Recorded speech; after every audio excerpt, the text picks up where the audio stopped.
आज हम डिस्कस करेंगे इलियक क्रस्ट के बारे में। हम जानते हैं कि हिप बोन 3 हड्डियों से बनी हुई होती है, ilium, ischium and the pubis. लेकिन इलियम के ऊपर एक इलियक क्रस्ट मौजूद होता है, इसको सरफेस होती है, जिसको आज हम फुल डिटेल में डिस्कस करेंगे। अगर आप देखो मेरे पास इस वक्त जो हिप बोन है वो राइट हिप बोन है, और इसके 3 बेसिक कंपोनेंट्स या 3 हड्डियां मौजूद हैं, जो कि सबसे पहले इलियम, जो कि एक लार्ज कंपोनेंट होता है।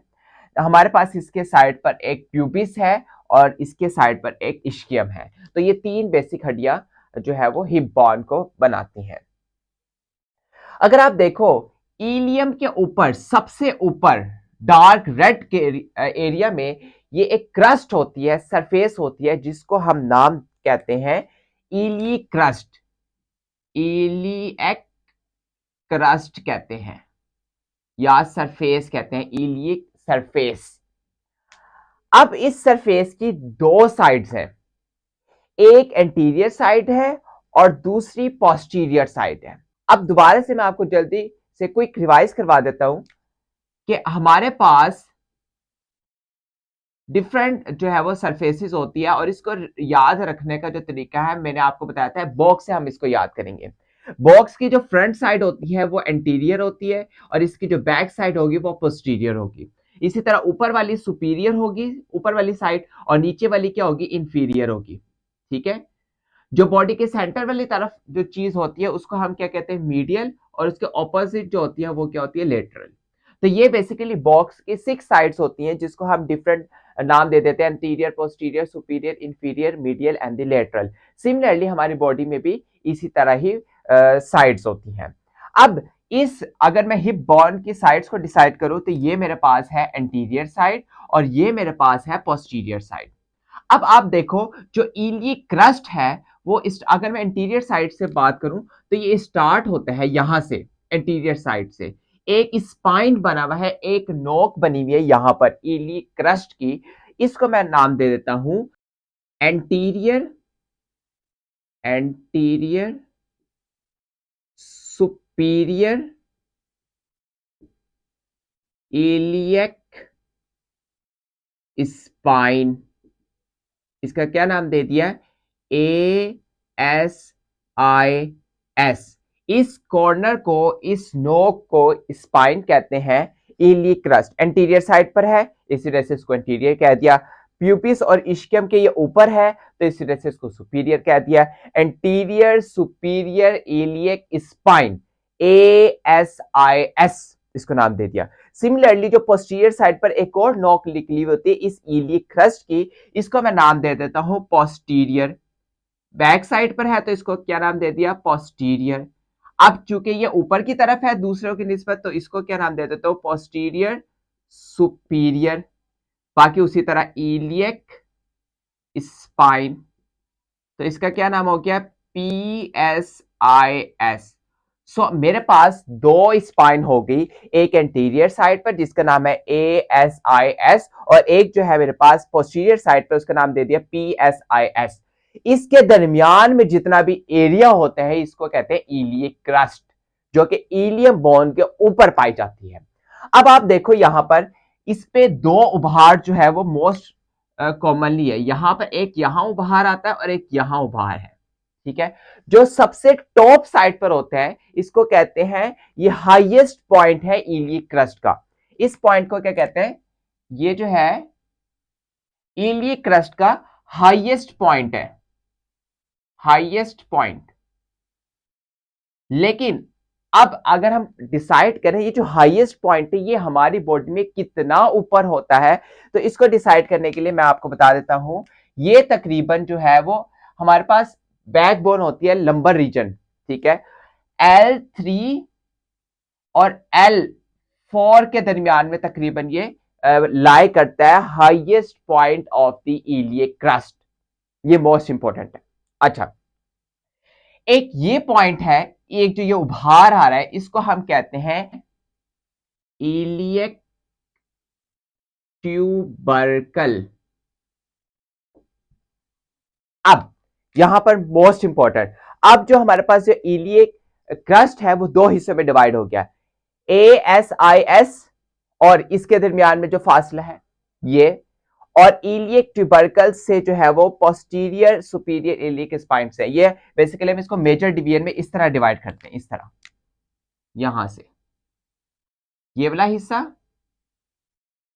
और ये वाला हिस्सा, ये इंपॉर्टेंट है, इसके दो हिस्से बन गए, एक होगा एंटीरियर और एक होगा पोस्टीरियर। ओके, अब यहां पर अगर हम इसको समराइज करें, इसके जस्ट कर्वेचर्स को, हमने इस कर्वेचर में सुपीरियर साइड पर हमने कहा जो सुपीरियरली होता है, ये आप मुझे देखो तो जो इली क्रस्ट है ये कॉन्वेक्स शेप है, क्योंकि कॉन्वेक्स अगर लेंस की बात करूं, कॉन्वेक्स लेंस इस तरह होता है, इस तरह एक कॉन्वेक्स लेंस इस तरह होता है, और कॉनकेव जो होता है वो केव लाइक स्ट्रक्चर होता है इस तरह। अब कॉन्वेक्स साइड के उभार आता है, तो ये जो सुपीरियर साइड है इसकी, ठीक है, वो क्या है, कॉन्वेक्स शेप है। तो मैं यहां पर कर्वेचर्स, पहली कर्वेचर्स क्या बता देता हूं कि जो सुपीरियर साइड होती है इलिक क्रस्ट की वो क्या है, कॉन्वेक्स शेप है, ये वाली बात क्लियर होगी। अब इसकी जो एंटीरियर साइड होगी और जो पोस्टीरियर साइड होगी ये इस तरह है, लाइक ये एक क्रस्ट हो गई, यहां पर मैं यहां पर बताता हूं, ये क्रस्ट और ये इसके क्या है, बोन है, ये इस तरह अंदर की तरफ इस तरह मुड़ा होता है और इस तरह बैंड हुआ होता है अंदर की तरफ दोनों साइड से, ठीक है, एक केव लाइक स्ट्रक्चर बन रहा होता है, चाहे वो एंटीरियर हो चाहे वो पोस्टीरियर हो, दोनों एंटीरियर या पोस्टीरियर साइड पर केव लाइक स्ट्रक्चर बन रहा होता है। तो कर्वेचर्स में एंटीरियर साइड भी क्या होती है, कॉनकेव, और पोस्टीरियर साइड भी क्या हो रही होती है, कॉनकेव स्ट्रक्चर बना रही होती है, ऊपर वाला कन्वेक्स और जो नीचे इस तरफ हो अंदर की तरफ से हो, ये इसकी बैक साइड से देखा जाए, एंटीरियर या पोस्टीरियर दोनों साइड से क्या होगा, केव लाइक स्ट्रक्चर होगा, थोड़ी गहराई में होगा। तो ये तो बेसिकली तीन हमारे पास जो हो गए इसके कर्वेचर्स हो गए। हाईएस्ट पॉइंट को हमने पढ़ लिया कि हाईएस्ट पॉइंट टॉप पर मौजूद होता है, ठीक है, और तो तकरीबन कितना है, L3 और L4 लंबर रीजन के जो है वो दरमियान में पाया जाता है, highest point of the iliac crust.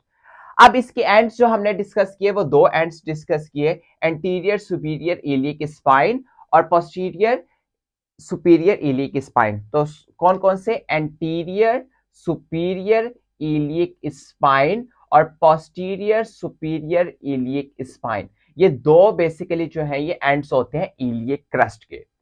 अब जो मोस्ट इंपॉर्टेंट एंड है वो हमारे पास है posterior, posterior superior iliac spine, इसको हम जो है क्लिनिकली जो है वो या हम इसको फील भी कर सकते हैं। अब इसको कैसे फील करेंगे, अगर ये हमारे पास बैक साइड है और ये हमारे पास जो है हिप के ऊपर जो है वो फ्लैंक रीजन है, ठीक है, यहाँ पर लंबा रीजन है, मैंने आपको बताया था कि जो हाईएस्ट पॉइंट होता है ना क्रस्ट का वो मौजूद होता है L3 टू L4 के दरमियान में, ये एक अलग बात होगी। अब ये वाली जो साइड है ना, ये जो रीजन है ये वाला, इसको कहते हैं पोस्टीरियर सुपीरियर इलियक स्पाइन।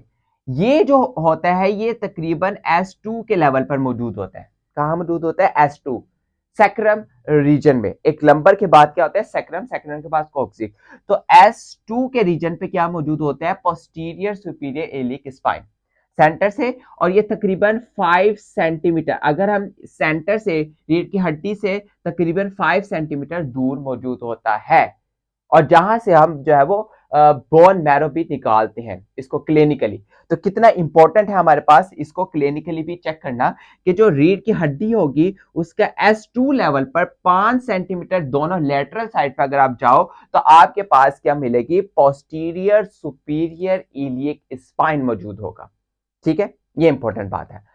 अच्छा, अगर हम ये तो हमने डिस्कस कर लिया, कर्वेचर्स डिस्कस कर लिए, इसके एंड्स डिस्कस कर लिए, इसके मॉर्फोलॉजिकल डिविएंस हमने जो है दो तरह से डिवाइड किया था, एंटीरियर सुपीरियर इलियक स्पाइन और इलियक ट्यूबरकल, एक ये वाला रीजन था और एक ये वाला रीजन था। अब आपको एक इंपॉर्टेंट बात बताता हूं, जो एंटीरियर साइड होती है ना उसको हम जो है वेंट्रल साइड भी कह सकते हैं, एंटीरियर कह लो या वेंट्रल कह लो, ठीक है, और डोर्सल को आप पोस्टीरियर साइड भी कह सकते हैं, ठीक है। अब किस तरह डिवाइड करते हैं, ASIS और इलियक ट्यूबरकल के दरमियान जो रीजन होता है वो एंटीरियर होता है, ठीक है, और ये वाला जो रीजन होगा वो हमारे पास है पोस्टीरियर, ठीक है।